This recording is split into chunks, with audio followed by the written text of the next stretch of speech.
আচ্ছা, আমাদের জীবনটা কি অদ্ভুত না? হাজারটা পাওয়ার আনন্দ আমরা ভুলে যাই শুধুমাত্র একটা না পাওয়ার কষ্টে। আজকের এই জীবন বদলে দেওয়া শিক্ষণীয় গল্পটা দুই বন্ধুর, রাহাত আর সাকিবের। একজন সব পরিস্থিতিতে শান্ত থেকে ধৈর্য ধরে, আর অন্যজন সারাক্ষণ শুধু নেই নেই করে। বাড়ি ফেরার পথে তারা এমন এক বিপদে পড়ল যেখানে তাদের বাঁচার শেষ আশা ছিল একটা পুরনো গাছ। কিন্তু সেই গাছটাই যখন হঠাৎ কথা বলে উঠল, তখন তাদের পায়ের নিচের মাটি সরে গেল। কি এমন শিক্ষা দিয়েছিল সেই গাছ, যা শুনে তাদের জীবন দেখার পুরো ভঙ্গিটাই বদলে গেল? এই গল্পটা শেষ পর্যন্ত শুনলে আপনার মনের ভেতর জমে থাকা সব অভিযোগ ধুয়ে মুছে আপনি খুঁজে পাবেন এক অদ্ভুত মানসিক প্রশান্তি। কথা দিলাম। স্বাগতম জানাচ্ছি AS মোটিভেশন 08 চ্যানেলে। রাহাত আর সাকিব ছোটবেলার বন্ধু, কিন্তু স্বভাবে আকাশ পাতাল তফাত। রাহাত হলো সেই ছেলেটা যে ঝড়ের মধ্যেও রংধনু খোঁজে, যার সব সময়ের সঙ্গী হলো ইতিবাচক চিন্তা। আর সাকিব, সে রোদোজ্জ্বল দিনেও অভিযোগ করে, কেন রোদ এত কড়া। দীর্ঘ 5 বছর পর ওরা বিদেশ থেকে দেশের বাড়িতে ফিরছিল। মনে অনেক আবেগ, অনেক স্বপ্ন, কিন্তু বিধাতা হয়তো তাদের ধৈর্য পরীক্ষা নিতে চেয়েছিলেন। স্টেশনে নেমে যেই না ঘোড়ার গাড়ি ঠিক করবে, কোচম্যান বেঁকে বসল, বলল, সামনের রাস্তায় দস্যুদের ভয়, আমি যাব না। কি আর করা, অগত্যা দুই বন্ধু হেঁটেই রওনা দিল। সাকিব শুরুতেই হতাশ হয়ে মেজাজ খারাপ করে ফেলল। ধুর ছাই, শুরুটাই হলো ঝামেলা দিয়ে, আমার কপালে এসব দুর্ভাগ্যই থাকে। রাহাত হেসে বলল, আরে বাদ দে তো, দেখ চারপাশের প্রকৃতিটা কত সুন্দর। কতদিন পর নিজের দেশের মাটির গন্ধ পাচ্ছি, এটাই তো অনেক। হাঁটতে হাঁটতে ওরা পৌঁছালো একটা নদীর ধারে। আগে এখানে একটা সাঁকো ছিল, কিন্তু বন্যার তোড়ে সেটা ভেঙে গেছে। সাকিবের রাগের সীমা রইল না। দেখলি রাহাত, আমি জানতাম আজ দিনটাই খারাপ। কোনো উপায় না দেখে ওরা সাঁতরে নদী পার হলো, কিন্তু ওপারে গিয়ে দেখল সাকিবের কাঁধে ঝোলানো পানির বোতলটা স্রোতে ভেসে গেছে। জীবনের কঠিন মুহূর্তে তৃষ্ণায় বুক ফেটে যাচ্ছে, অথচ এক ফোঁটা পানি নেই। সাকিব রাগে দুঃখে মাটিতে বসে পড়ল, চিৎকার করে ভাগ্যকে দোষ দিয়ে বলল, কেন কেন আমার সাথেই সবসময় এমন হয়? এত কষ্ট করে ফিরছি, আর একের পর এক বিপদ।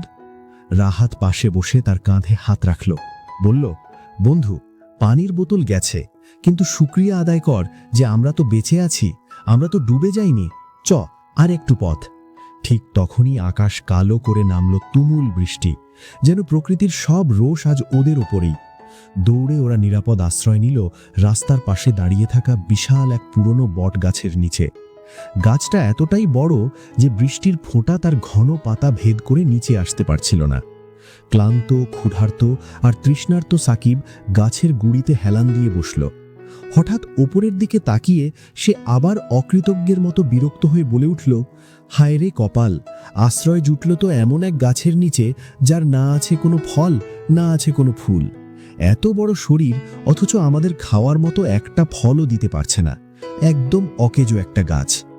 সাকিবের কথা শেষ হতে না হতেই যেন বাতাস ভারী হয়ে উঠল। হঠাৎ মনে হলো গাছটা যেন দীর্ঘশ্বাস ফেলল।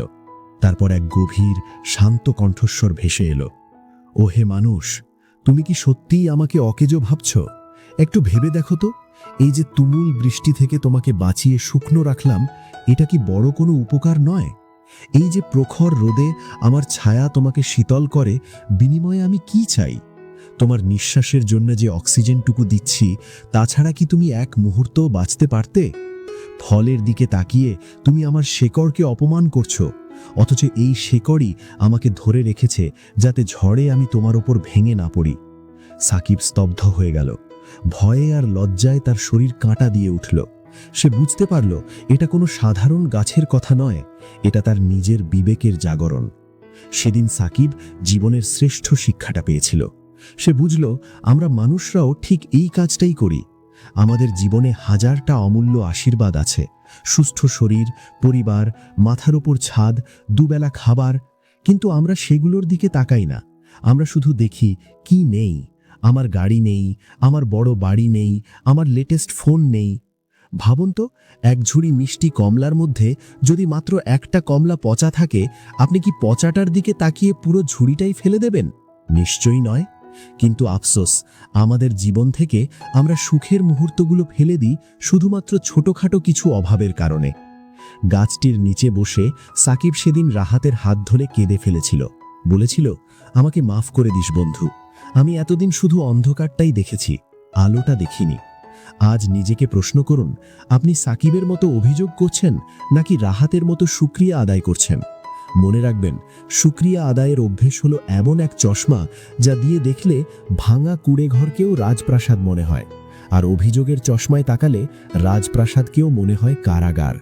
ভিডিওটি যদি আপনার মনের কোনো একটা কোণেও নাড়া দিয়ে থাকে, তাহলে আমাদের এই ছোট্ট পরিবারের একজন সদস্য হয়ে যান। আর হ্যাঁ, যারা জীবনে নেইয়ের চেয়ে আছের হিসাবটা বেশি রাখতে চান, তারা সাবস্ক্রাইব বাটনে একটা ক্লিক করে AS মোটিভেশন 08 এর সাথেই থাকুন। দেখা হবে পরের ভিডিওতে নতুন কোনো শিক্ষণীয় গল্পের সাথে। ততক্ষণ পর্যন্ত নিজের যা আছে তাই নিয়ে ভালো থাকুন, শুকরিয়া আদায় করুন। ধন্যবাদ।